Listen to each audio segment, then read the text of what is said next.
At the housewarming party, my daughter-in-law ripped my framed family portrait off the wall and said, "This old thing doesn't belong in our home." I simply smiled, picked up my purse, and quietly walked away. 3 days later, a single phone call changed everything she thought she owned. "I'm glad you're here. Stay with me until the end of my story, and tell me in the comments which city you're watching from. I'd love to know how far this story has traveled." I have always believed that a new home deserves more than expensive furniture or polished hardwood floors. A home deserves memories. It deserves laughter that has echoed through generations, sacrifices no one talks about anymore, and photographs that remind us where we came from. When my son, Daniel, invited me to the housewarming party for the beautiful colonial home he and my daughter-in-law, Ashley, had just purchased outside Columbus, Ohio, I couldn't have been happier. At 68 years old, I wasn't impressed by granite countertops or oversized chandeliers. What made my heart swell was seeing my son finally achieve the American dream his father and I had spent decades helping him pursue. For nearly 40 years, my late husband Harold and I worked ordinary jobs. He drove delivery trucks across 3 states. I spent 32 years working as an elementary school librarian. We never earned fortunes. Every dollar we saved had a purpose. Daniel's education, Daniel's future, Daniel's first home. Harold used to tell me something every Christmas when we unpacked the old family photo albums. "Money disappears," he'd say with that quiet smile of his. "Pictures remind people who sacrificed to earn it." After Harold passed away 4 years earlier, those words became even more precious. That was why I spent nearly a week choosing the perfect housewarming gift. Not expensive crystal, not designer cookware, not another gift card. Instead, I restored our favorite family portrait. It had been taken 26 years earlier on the day we finally paid off our first home. Harold stood proudly beside me, one arm around my shoulders. Daniel, only 16 then, smiled awkwardly in the middle, still wearing his baseball uniform because he'd rushed straight from practice. The edges had faded with time, the frame was scratched, but every wrinkle, every smile, every imperfection carried a piece of our family's story. I hired a professional to restore the photograph and placed it inside a beautiful walnut frame that matched the warm colors of Daniel's new living room. I imagined it hanging near the fireplace, not because I wanted everyone to admire me, but because I wanted my future grandchildren to ask one simple question someday. "Who's that?" And someone would answer, "That's Grandma and Grandpa. They built this family." The drive to their new neighborhood took almost 40 minutes. The subdivision was beautiful. Freshly planted maple trees lined the sidewalks. Children rode bicycles through quiet streets. Neighbors waved from freshly landscaped front yards. Everything looked like the beginning of a wonderful new chapter. Ashley greeted guests at the front door wearing an elegant cream-colored dress. She hugged everyone warmly. Everyone except me. "Oh, you're here," she said, forcing a smile that never reached her eyes. "I wouldn't miss today," I replied, holding out the wrapped portrait. She barely glanced at the package. "You can leave gifts over there." No hug, no thank you, no warmth. I told myself she was simply overwhelmed. Hosting dozens of guests couldn't be easy. Inside, the house buzzed with conversation. Friends admired the open kitchen. Family members explored every room. Someone uncorked another bottle of champagne. Daniel was busy giving tours, laughing with coworkers I had never met before. When he finally saw me, he smiled and kissed my cheek. "Mom, you made it. I told you I would." He squeezed my hand before another guest called his name. Just like that, he disappeared into the crowd again. I wandered through the living room, taking in the carefully chosen decorations. Minimalist artwork, modern furniture, shelves filled with expensive designer pieces. Beautiful, perfect, yet somehow empty. After a while, Ashley noticed the wrapped gift sitting unopened beside the fireplace. "Oh," she announced loudly enough for nearby guests to hear. "Let's see what Mom brought." She peeled away the wrapping paper with exaggerated enthusiasm. When she uncovered the walnut frame, she paused, for just a second. Then she laughed. Not a joyful laugh, a dismissive one. "What is this?" I smiled softly. "It's our favorite family portrait. I thought it might look nice here." Several relatives leaned closer. Daniel looked over from the dining room. Ashley held the frame at arm's length as though examining something outdated. She tilted her head. Then, without warning, she reached up toward the empty wall above the fireplace where I had imagined the picture hanging.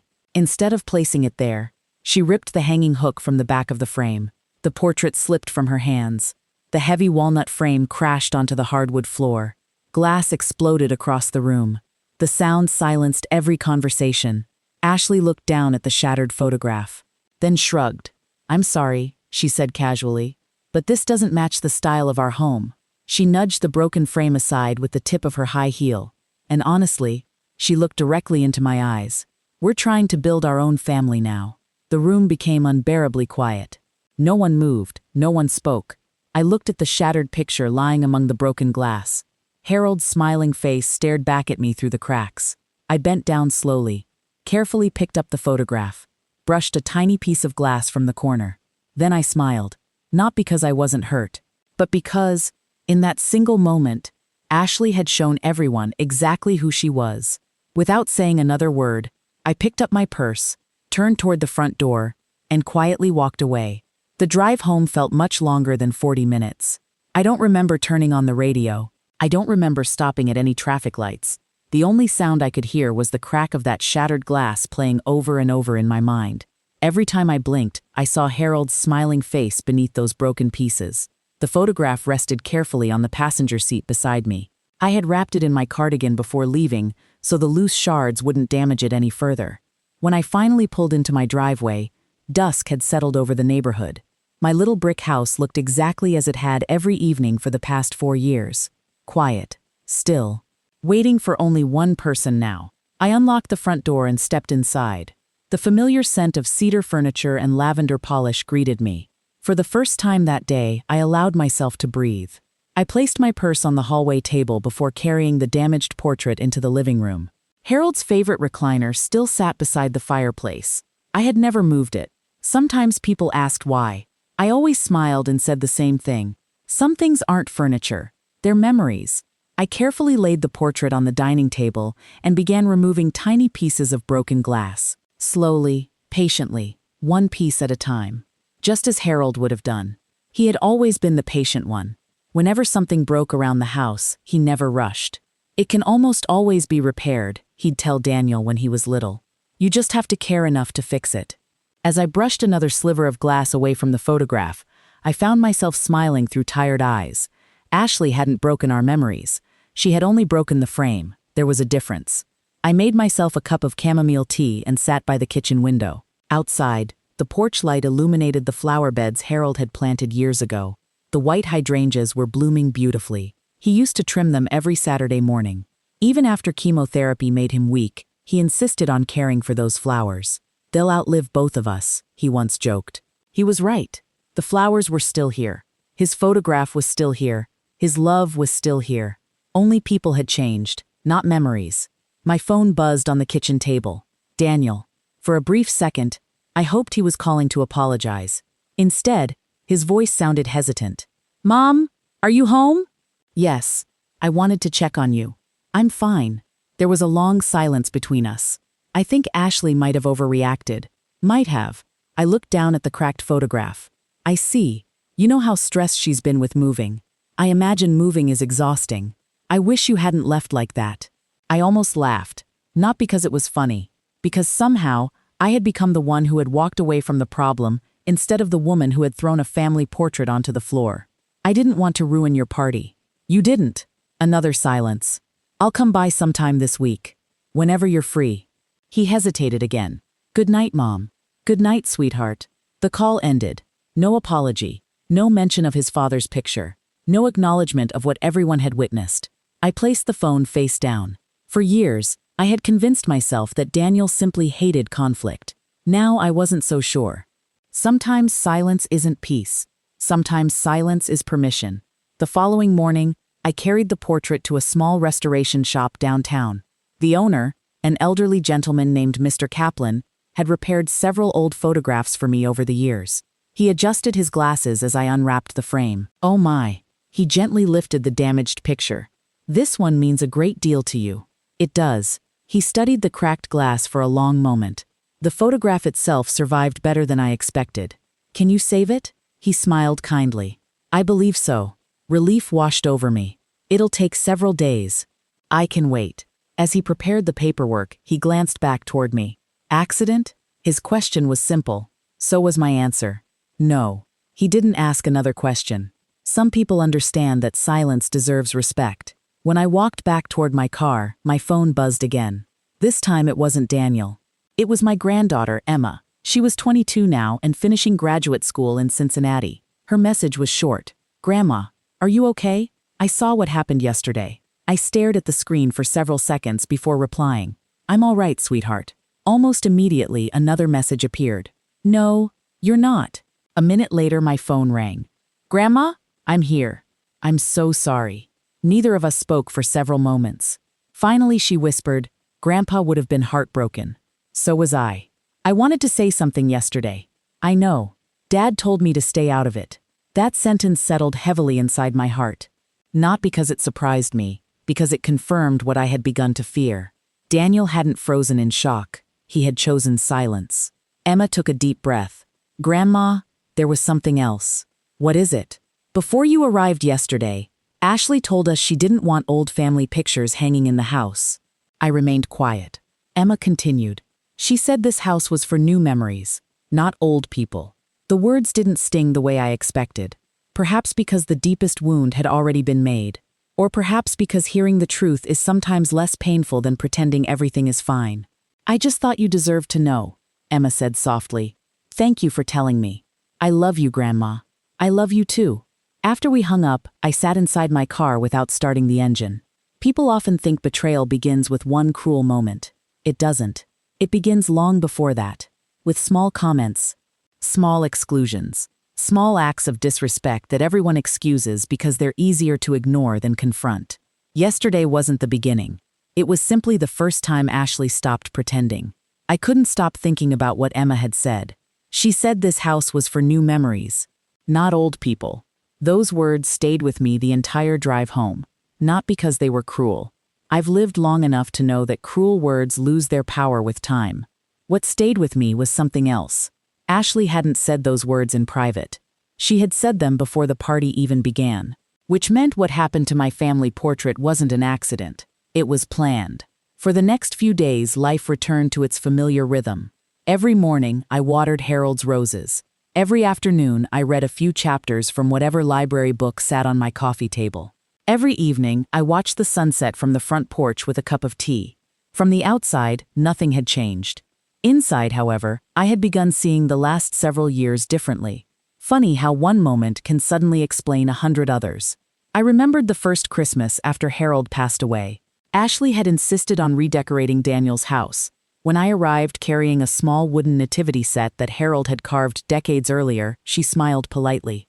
"Oh, that's charming." She placed it in a guest bedroom upstairs. Not near the Christmas tree, not on the mantel, hidden where almost no one would see it. At the time, I told myself it didn't matter. Young couples decorate differently. Times change. People have different tastes. Now I wondered if it had ever been about decoration at all. Another memory surfaced. Daniel's birthday 2 years earlier. I had brought an old photo album filled with pictures from his childhood. Little league games, camping trips, family vacations. I placed it on the coffee table, hoping everyone would laugh at the old hairstyles and faded clothes. Ashley closed the album after only a few pages. "We should probably put this away," she had said. "The kids are getting bored." No one argued. The album disappeared into a closet. I never saw it again. Then there was Thanksgiving. Emma had asked if Grandpa's famous blessing could be read before dinner. Ashley interrupted before anyone answered. "Let's start our own traditions." Again, nobody objected. At the time, I admired her confidence. Today, I recognized something different. She wasn't creating space for new memories. She was replacing the old ones, one by one, until there was nothing left that reminded anyone of Harold, or me. 3 days after the housewarming party, Mr. Kaplan called. "Mrs. Brooks?" "Yes. Your photograph is ready." I drove to his little restoration shop that afternoon. When he placed the restored portrait on the counter, I felt tears gather in my eyes. The cracks were gone. The colors looked warmer. Harold's smile seemed almost alive again. "You performed a miracle," I whispered. Mr. Kaplan smiled. "No." He gently touched the corner of the frame. "The miracle was that the photograph itself never broke." I looked at him. The glass shattered. The frame cracked. But the picture survived. He paused. "Sometimes that's true of people too." His words stayed with me as I carried the portrait back to my car. I had been so focused on what Ashley destroyed that I almost forgot what she couldn't. She couldn't erase 43 years of marriage. She couldn't erase the sacrifices Harold and I had made. She couldn't erase the fact that every opportunity Daniel enjoyed had been built on years of hard work from two ordinary parents. Some things don't disappear simply because someone wishes they would. That evening, my phone rang again. Daniel. Hi, Mom. Hello. I've been meaning to stop by.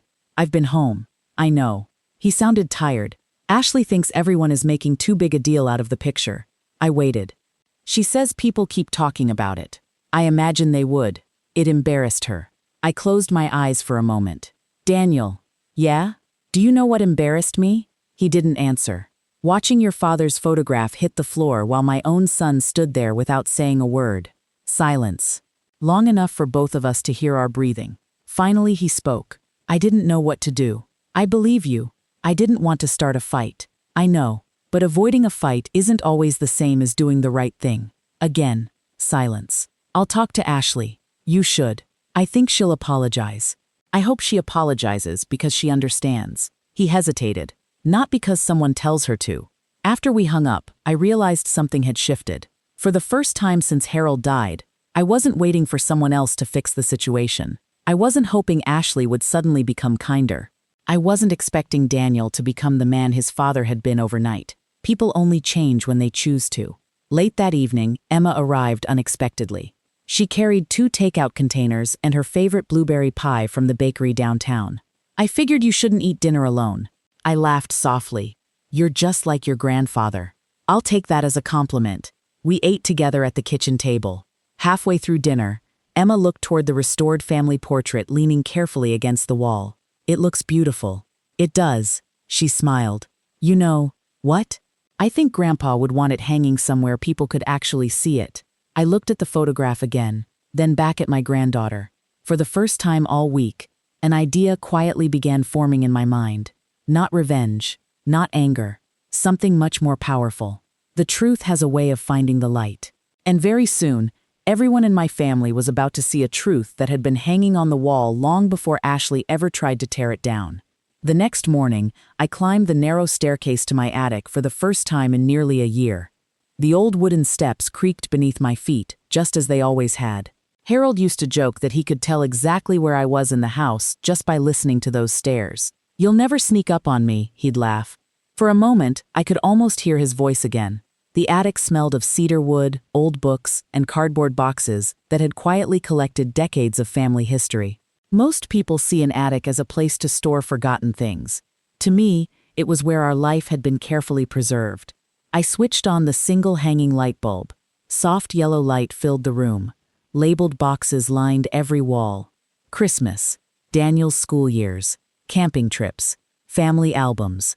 I wasn't looking for anything in particular. I simply wanted to spend a little time with memories that had never asked me to leave. I opened the first photo album. There was Daniel at 5 years old, covered in mud after trying to catch frogs at a nearby creek. Harold had laughed so hard that day he could barely hold the camera still.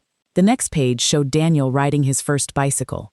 Harold's hands were still on the back of the seat. The photograph captured the exact moment he let go. Daniel never realized it. He believed he was riding completely on his own. Harold always said that was what good parents did. We hold on until they believe they can fly. I gently turned another page. There was our first apartment. Tiny, drafty, barely large enough for 3 people. The kitchen was so small that if one person opened the refrigerator, no one else could move. Still, I remembered thinking we were the luckiest family in Ohio. Because every month we managed to pay every bill. Every birthday had a homemade cake. Every Christmas had presents under the tree. Not expensive presents, but thoughtful ones. Harold worked overtime whenever he could. I picked up extra shifts during school book fairs. We skipped vacations. We postponed buying new cars. We repaired old furniture instead of replacing it. Not because we enjoyed struggling, because we believed our son deserved opportunities we never had. Daniel never knew how many nights Harold quietly repaired delivery trucks after his regular shift just to earn a little more overtime. He never knew how many lunches I skipped during difficult years so we could continue adding money to his college fund. And honestly, I never wanted him to know. Parents don't keep score. Love isn't supposed to come with receipts. Around noon, I found a long rectangular storage box tucked behind several old suitcases. I smiled before I even opened it. Harold's memory box. He had started it during the first year of our marriage. Inside were birthday cards, anniversary letters, newspaper clippings, old ticket stubs, even dried flowers from our 25th anniversary. Everything had been organized with his careful handwriting. At the very bottom lay a large brown envelope. Across the front, Harold had written only 3 words. For Daniel. My hands froze. I didn't remember ever seeing that envelope before. Slowly, I opened it. Inside were several photographs and a folded letter. The pictures immediately caught my attention. They showed Harold and me standing in front of Daniel's new home nearly 2 years earlier. Construction had barely begun. The foundation was still exposed. Daniel looked exhausted but excited. Ashley stood beside him, smiling proudly. Another photograph showed all 4 of us together. I stared at it for several seconds. Ashley was smiling naturally. No tension, no forced expression, no distance. It almost looked like a different person. Beneath the photographs rested Harold's letter. The paper had yellowed slightly with age. I recognized his handwriting instantly. Strong, neat, steady. I unfolded it carefully. The letter wasn't long. It began simply. Dear Daniel, if you're reading this someday, it means your mother has probably found the courage to open this envelope. I stopped breathing for a moment. Harold had always known me too well. I continued reading. A house isn't built with lumber and nails. It's built with gratitude. Never forget the people who carried you before you could stand on your own. Your mother gave up more dreams than you'll ever know so you could chase yours. If one day you're fortunate enough to own a beautiful home, make sure she always feels welcome inside it. The words blurred as tears filled my eyes. There was one final paragraph. Pictures matter because they remind us who stood beside us before success arrived. The day you stop honoring those people is the day the house becomes nothing more than walls. I lowered the letter slowly. The room around me seemed perfectly still. Harold had written those words years before Ashley ever touched that portrait, years before anyone imagined our family would reach this point. Yet somehow, he had understood something I hadn't. Homes can become larger, more beautiful, more expensive. But families only remain strong when memory is treated with respect. I carefully folded the letter and placed it back inside the envelope. Then something else slipped onto the floor. A folded document. I picked it up. It wasn't another letter. It was a photocopy of a cashier's check. The amount made me stare twice. $150,000. The payee line read, Buckeye Heritage Homes. The memo simply said, Daniel and Ashley's new home. I remembered that day immediately. Harold and I had decided to help them quietly. Daniel had protested at first. Ashley had insisted they couldn't possibly accept so much money. Eventually, Harold convinced them by saying only one sentence. This isn't charity. It's your head start. I looked back down at the copy of the check. For years, I had never mentioned it to anyone. Not because it was a secret, because helping your children should never become something you hold over them. Still, I couldn't ignore the painful irony. The same house where my family portrait had been thrown onto the floor had been built in part with the savings Harold and I had spent nearly 30 years earning. I wasn't angry anymore. Anger fades. Disappointment lasts longer. But as I carefully placed Harold's letter beside the restored photograph, I realized something important. Ashley thought she had torn down an old picture. She had no idea she had awakened the history behind it. And history has a remarkable way of refusing to stay buried. 2 days passed before I heard from Daniel again. He called just after breakfast while I was watering the roses Harold had planted along the front porch. The flowers had survived another Ohio summer. Some of the bushes were nearly 30 years old now. Harold always said roses were stubborn. They bloom again even after a hard winter. I wondered if people could learn the same lesson. My phone vibrated in my apron pocket. Good morning, Mom. Good morning, his voice sounded uncertain. Are you busy today? I was just finishing in the garden. I'd like to stop by. You're always welcome. There was a pause. Just me. I'll put the kettle on. An hour later, Daniel's truck pulled into the driveway. He stepped out carrying a paper bag from my favorite bakery. Blueberry muffins. For years, he never visited without bringing them. Some habits survive even when relationships become strained. He hugged me awkwardly, not tightly, not the way he used to, but it was something. We sat at the kitchen table where he'd done homework almost every evening growing up. The scratches on the tabletop were still there. One small burn mark remained from the science project he'd nearly ruined in 8th grade. I had offered to replace the table many times.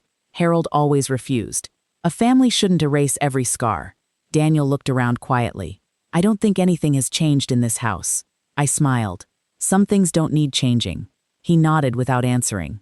For several minutes, we talked about ordinary things. The weather, Emma's graduate classes, the neighbor's new puppy. Neither of us mentioned the housewarming party. Eventually, Daniel set down his coffee cup. Ashley feels terrible. I looked at him. Does she? She says the whole thing got blown out of proportion. I see. She never meant to hurt you. I stirred my tea slowly. Daniel. Yeah? People don't accidentally remove a picture from a wall. He lowered his eyes. They don't accidentally let it fall. He remained silent. And they certainly don't call it old junk afterward. The kitchen grew quiet again. Finally he sighed. I know. Those 2 words carried more weight than everything else he had said. I should have stopped her. I didn't answer immediately. Instead, I stood and walked into the living room. The restored portrait leaned carefully against the fireplace. I carried it back into the kitchen and placed it gently on the table between us. Daniel stared at it. His fingers brushed the edge of the walnut frame. I remember this day. I hoped you would. I was 16. You'd just won your district baseball championship.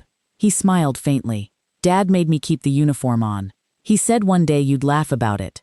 Daniel's smile faded as he looked at Harold's face. I miss him. So do I. For several moments, neither of us spoke. Then I quietly placed Harold's letter beside the photograph. What's this? Something your father left for you.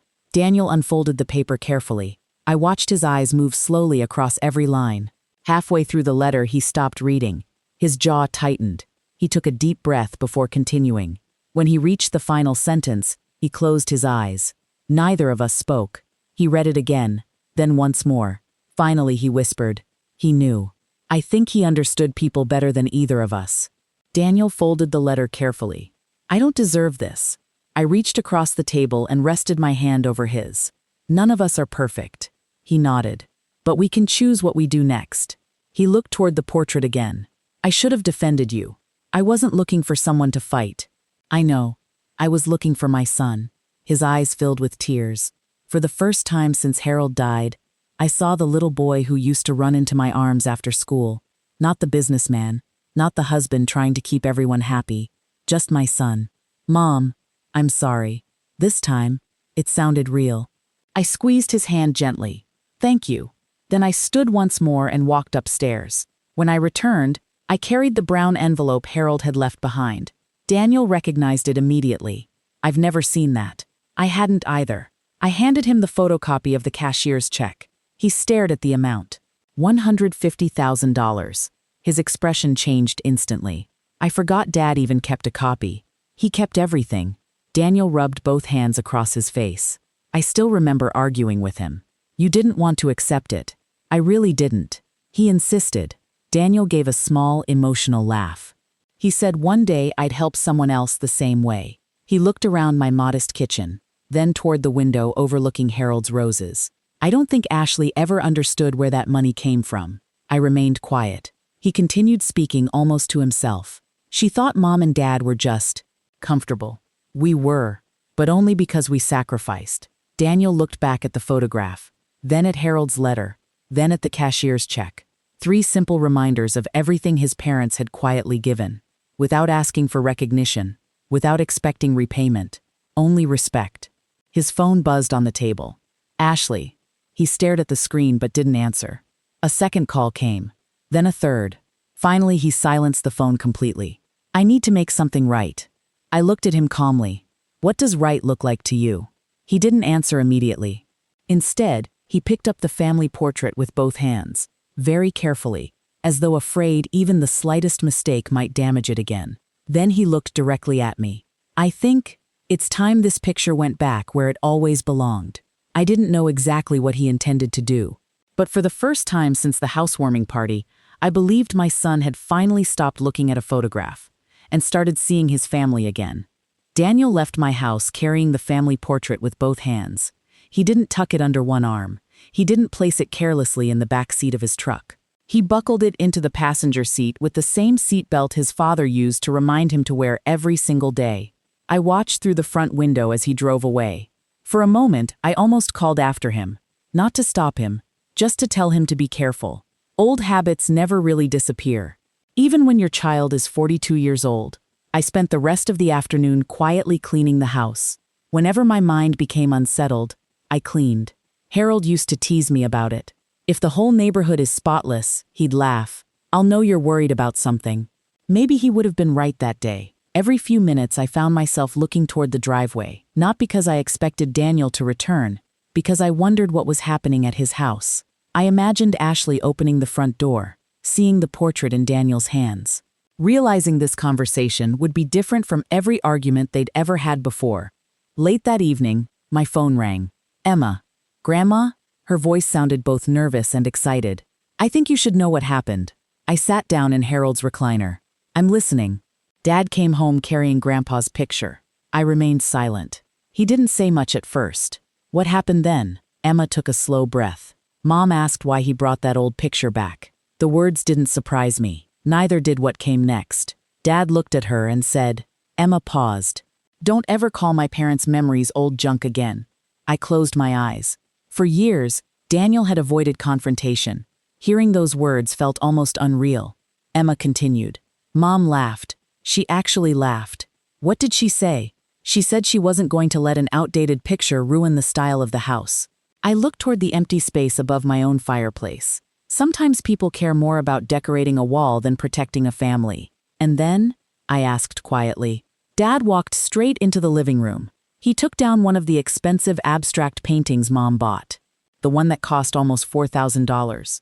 I smiled softly, not because I cared about the painting, because I knew what Daniel was trying to say. He hung Grandpa's picture there. For several seconds, neither Emma nor I spoke.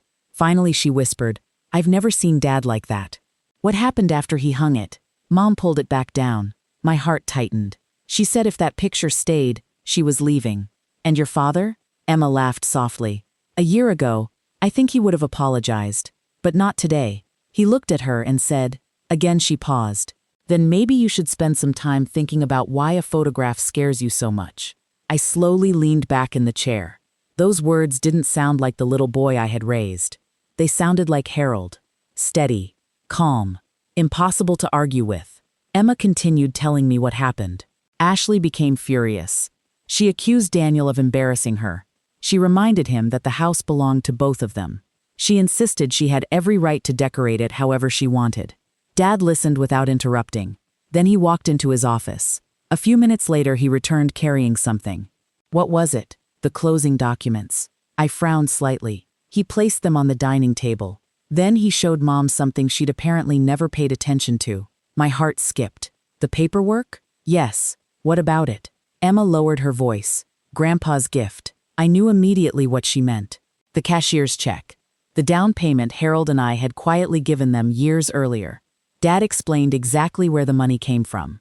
He told Mom Grandpa and you had spent decades saving it. He told her every overtime shift Grandpa worked. Every extra hour you spent at the library. Everything. Another silence filled the phone. Finally, Emma said, I don't think Mom knew. That surprised me. Not because Ashley didn't know the amount, because she had never cared enough to ask. She had enjoyed the beautiful house. She had admired the spacious kitchen. She had proudly welcomed guests through the front door. Yet she had never wondered whose sacrifices had helped make it possible. Sometimes gratitude disappears long before kindness does. What happened after Dad explained everything? I asked. Emma sighed. Mom said, that money was a gift. It doesn't mean we have to worship old photographs forever. I wasn't angry. I simply felt sad. Some people believe gratitude has an expiration date. Harold never did. Neither did I. Emma continued. Dad picked up Grandpa's letter. He read it out loud. Every word. To Ashley. To me. To himself. A house isn't built with lumber and nails. It's built with gratitude. When he finished reading, the room became completely quiet. No one spoke for almost a full minute. Then Ashley quietly walked upstairs. She didn't apologize. She didn't argue anymore. She simply left the room. Dad sat there by himself. Emma whispered. He just kept looking at Grandpa's picture. After we ended the call, I walked slowly toward my own family portrait hanging above the fireplace. The restored frame caught the soft evening light. Harold's smile looked exactly the way I remembered it. Gentle, patient, certain. He always believed that truth didn't need to shout. It only needed enough time.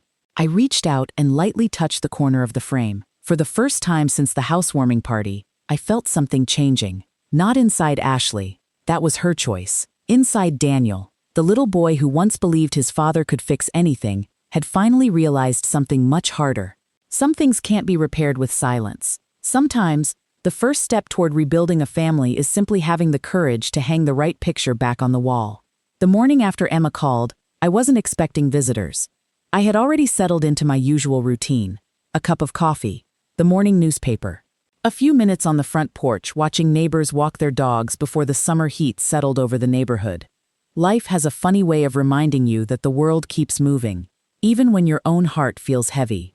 I was trimming one of Harold's rose bushes when I heard a car pull into the driveway.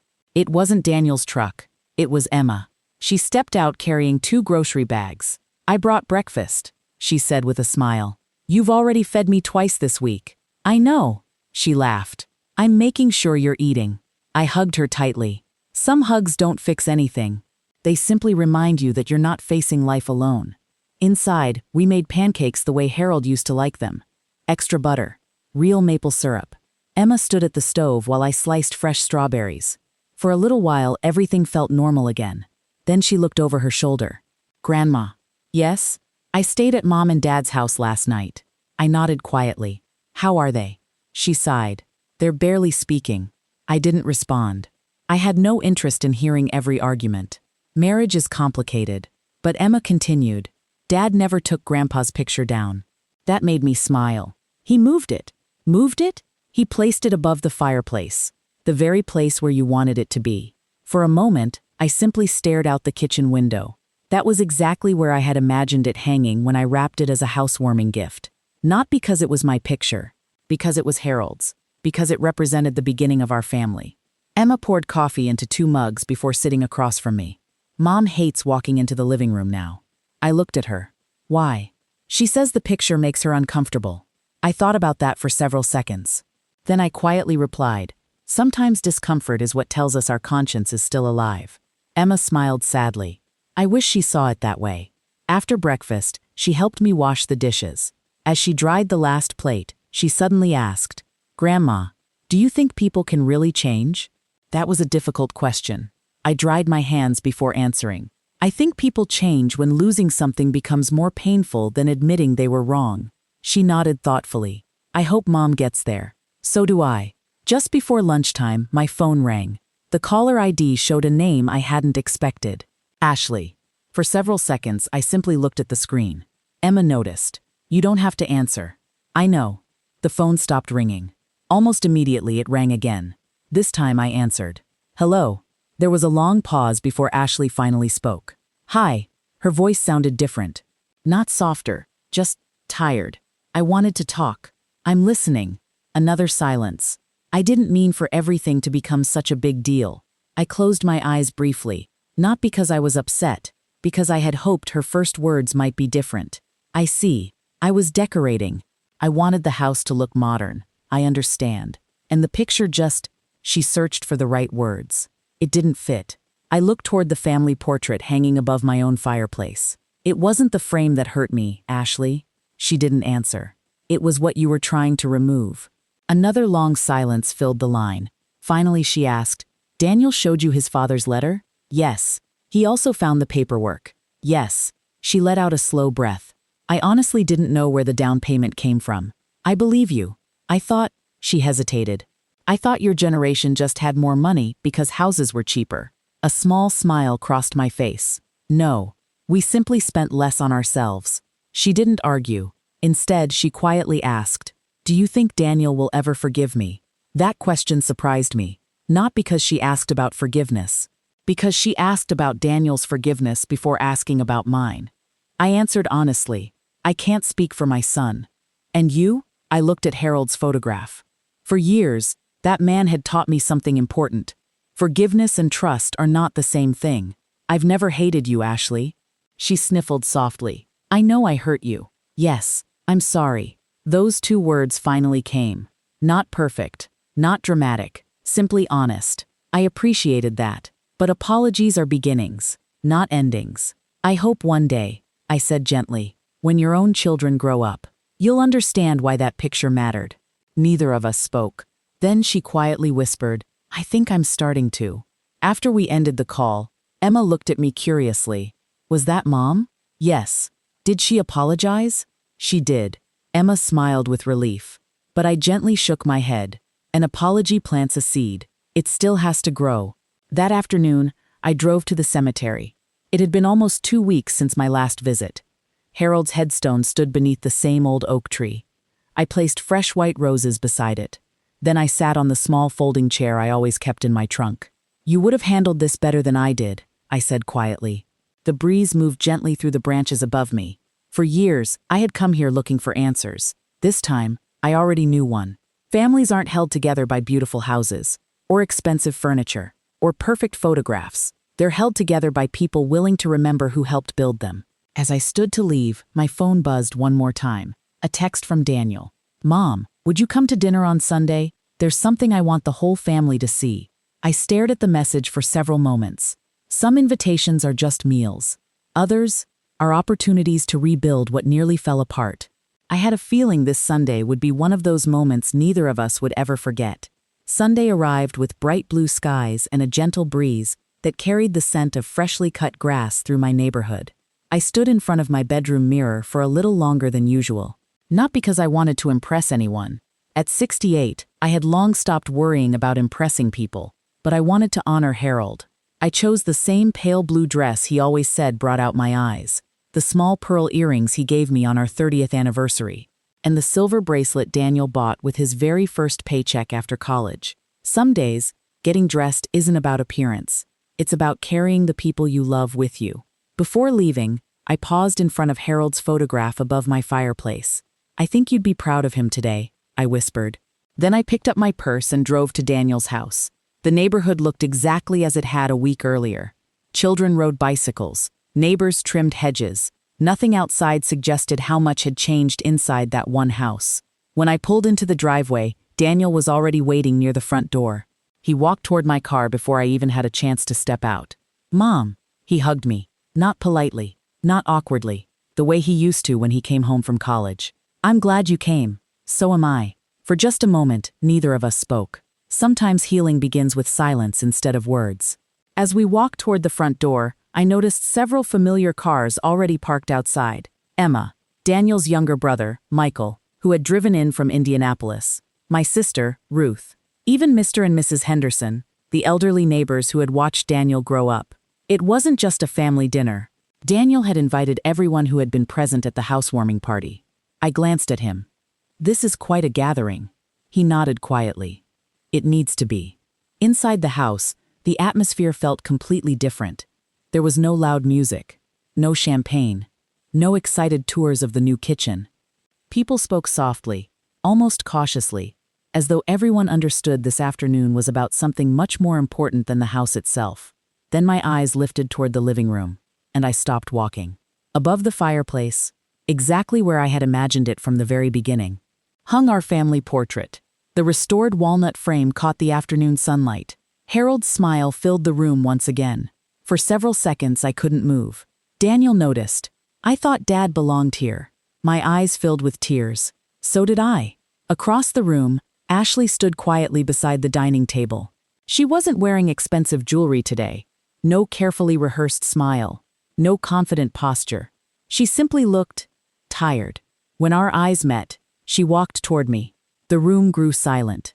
I owe you an apology, she said. Not loudly. Not for the room. For me. I was so focused on making this house look perfect. She glanced toward the portrait. I forgot what actually makes a house beautiful. No one interrupted. Ashley continued. I thought old photographs reminded people of the past. She swallowed hard. But I understand now. They remind families who made the present possible. Tears gathered in her eyes. I'm truly sorry. I looked at the young woman standing before me. She wasn't pretending. There was no audience left to impress. Only family. I reached out and gently took her hands. Thank you for saying that. She lowered her head. I don't expect you to forgive me today. I smiled softly. Forgiveness isn't a single day. It's a journey. Daniel stepped beside us, carrying a folded piece of paper. Harold's letter. I'd like everyone to hear something. The room became completely quiet. Children stopped talking. Coffee cups were set down. Even the grandfather clock in the hallway seemed louder than usual. Daniel unfolded the letter carefully. Then he read every word aloud. A house isn't built with lumber and nails. It's built with gratitude. Never forget the people who carried you before you could stand on your own. Your mother gave up more dreams than you'll ever know so you could chase yours. If one day you're fortunate enough to own a beautiful home, make sure she always feels welcome inside it. Pictures matter because they remind us who stood beside us before success arrived. The day you stop honoring those people is the day the house becomes nothing more than walls. When Daniel finished reading, no one spoke. Mr. Henderson quietly removed his glasses. My sister wiped away a tear. Emma reached for my hand. Even Michael looked down at the floor. Daniel carefully folded the letter again. I failed both of my parents. I immediately shook my head. No, he looked at me. You forgot something important. That's different. He nodded slowly. I won't forget again. Then he walked across the room and picked up a small wooden plaque resting on the coffee table. Until that moment, I hadn't noticed it. He carried it toward the fireplace. Beneath the portrait, he carefully placed it on the mantel. The engraved words were simple. The family that built this home. No names, no dates, no explanation. None was needed. Ashley looked at the plaque for a long time. Then she quietly disappeared upstairs. A few minutes later, she returned, carrying a large storage box. She placed it on the living room floor. Inside were dozens of framed photographs. Some belonged to Harold and me. Others showed Daniel as a child. Family vacations, birthdays, Christmas mornings.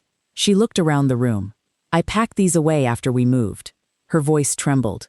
I thought they made the house look old. She paused before smiling sadly. I was wrong. One by one, she began placing those photographs throughout the living room, on bookshelves, end tables, the piano, the hallway console. The house didn't suddenly look older. It looked warmer. It looked lived in.